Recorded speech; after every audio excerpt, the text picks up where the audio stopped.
అని చెప్పే సత్తా లేదా నీ ముఖ్యమంత్రికి, నీ మంత్రివర్గానికి? ముంగటికొచ్చి చర్చ కూర్చునే దమ్ము లేదా? అసెంబ్లీలో మేము సంధిస్తున్న ప్రశ్నలకు జవాబు చెప్పే సత్తా లేదా? భయమైతుందా? మా జగదీష్ రెడ్డి గారిని అసెంబ్లీ నుండి మాట్లాడి గట్టిగా దబాయిస్తున్నాడని చెప్పి సస్పెండ్ చేసిండ్రు మొత్తం సెషన్ మొత్తం. ఇదేనా నీ మొహబ్బత్కి దుకాణం? నేను అడుగుతా ఉన్నా. దయచేసి మిమ్మల్ని నేను ఒకటే కోరుతా ఉన్నా, ఎక్కువ టైం ఏం లేదు అనుకుంటే 3 ఏళ్ళు, కానీ ఆఖరి సంవత్సరం మొత్తం ఎలక్షనే ఉంటుంది. అంటే నికరంగా మిగిలింది 2 ఏళ్ళు.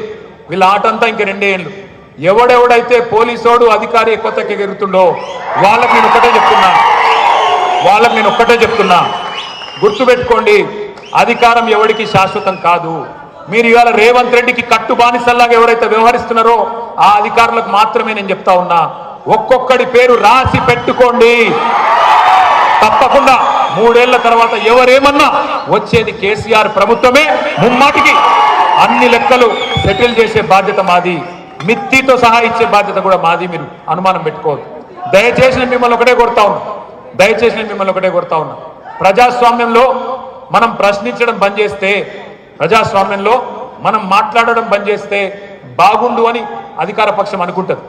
వాళ్ళ అరాచకాలను, వాళ్ళ కుంభకోణాలను బయట పెడితే అధికార పక్షం గడగడలాడుతుంది. మూసీలో 1,50,000 కోట్ల కుంభకోణం బయట పెడితే రేవంత్ రెడ్డికి లాగు దడిసిపోయింది, భయమైంది.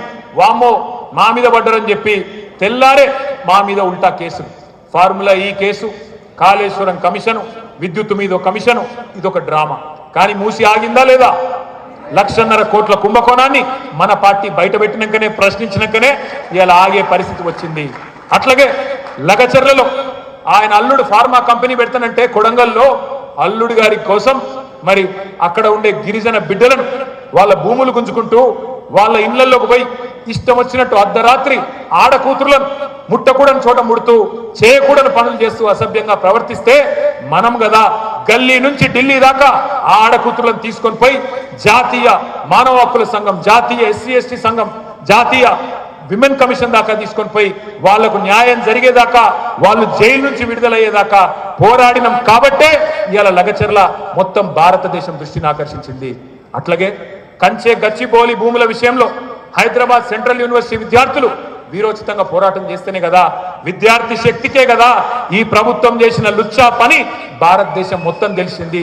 అందుకే గుర్తుపెట్టుకోండి, ప్రశ్నిస్తే, పోరాడితే పోయేదేమీ లేదు, బానిస సంఖ్యలు తప్ప అన్న మహాకవి మాటను గుర్తు తెచ్చుకోమని చెప్పి నేను కోరుతా ఉన్నా.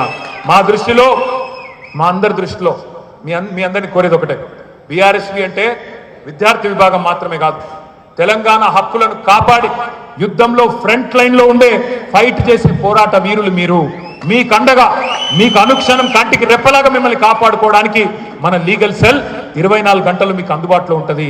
ఎక్కడ ఏ అక్రమ కేసైనా మన హైదరాబాద్లో కానీ జిల్లా కేంద్రాల్లో కానీ న్యాయవాదుల బృందాలు ఉన్నాయి, మిమ్మల్ని కంటికి రెప్పలా కాపాడుకుంటాయి. ఎవ్వరూ భయపడాల్సిన అవసరం లేదని చెప్పి కూడా నేను కోరుతా ఉన్నా. మిమ్మల్ని మనస్ఫూర్తిగా నేను రిక్వెస్ట్ చేసేది ఒకటే, భవిష్యత్ నేతలు కూడా మీరే, భవిష్యత్ రాజకీయం మీది, భవిష్యత్ నేతలు మీరు. మొన్ననే జగదీష్ నాకు 60 నిండింది, నాకు నిన్ననే 49 నిండింది. కాబట్టి భవిష్యత్తు మీది. ఇప్పుడు ఎవరైతే నాయకులు నడుం బిగిస్తారో, ఎవరైతే నాయకులు ముందుకొస్తారో, మరి ఎవరైతే విద్యార్థి వీరులు ప్రజా సమస్యల మీద గట్టిగా గలమెత్తుతారో వాళ్ళే రేపటి రోజున తెలంగాణ తలరాత మార్చే నాయకులుగా, తలరాత రాసే నాయకులుగా ఎదుగుతారు. ముఖ్యంగా మహిళా రిజర్వేషన్ వస్తున్నది, మీ అందరికీ తెలుసు. 3వ వంతు సీట్లు మా ఆడబిడ్డలకే రాబోతా ఉన్నాయి.